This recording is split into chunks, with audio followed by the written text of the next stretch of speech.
Why is dual-use research a risk for biological weapons? Imagine scientists working on a new vaccine or treatment, but their work could also be used to create deadly biological weapons. That's the core of dual-use research. It involves scientific studies that have peaceful goals but can be misused for harm. This kind of research is common in biology and medicine, but it creates a tricky situation. For example, scientists might develop ways to make viruses more transmissible or lethal. If hostile groups or rogue states get hold of this knowledge, they could turn it into biological weapons. Think about research on viruses like smallpox or anthrax. If the methods used to study or modify these pathogens fall into wrong hands, it could lead to outbreaks or mass casualties.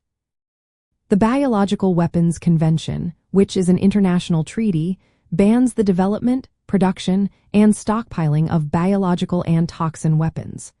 But dual-use research blurs the line. It's hard to tell whether a scientist's work is for health benefits or for creating weapons. This makes enforcement difficult.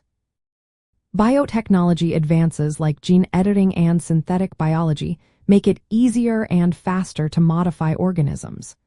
While these tools help fight diseases, they also increase the risk of misuse. Someone with malicious intent could use the same techniques to develop new, more dangerous biological weapons.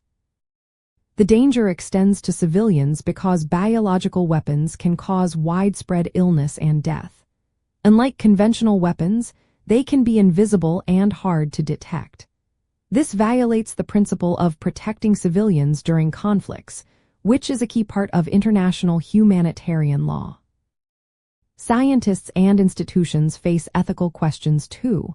They want to share knowledge to improve health, but they must also prevent their work from being exploited. That's why strict oversight and biosecurity measures are necessary. Countries and organizations need to monitor research activities closely. To reduce these risks, experts recommend establishing review boards that evaluate research for dual-use concerns. Researchers should be trained to understand the potential dangers of their work. International cooperation is also vital to enforce the Biological Weapons Convention and prevent misuse.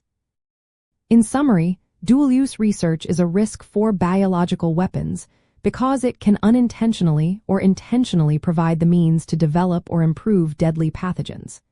It challenges legal and ethical standards meant to keep us safe. Managing this risk involves careful oversight, responsible research practices, and strong international agreements.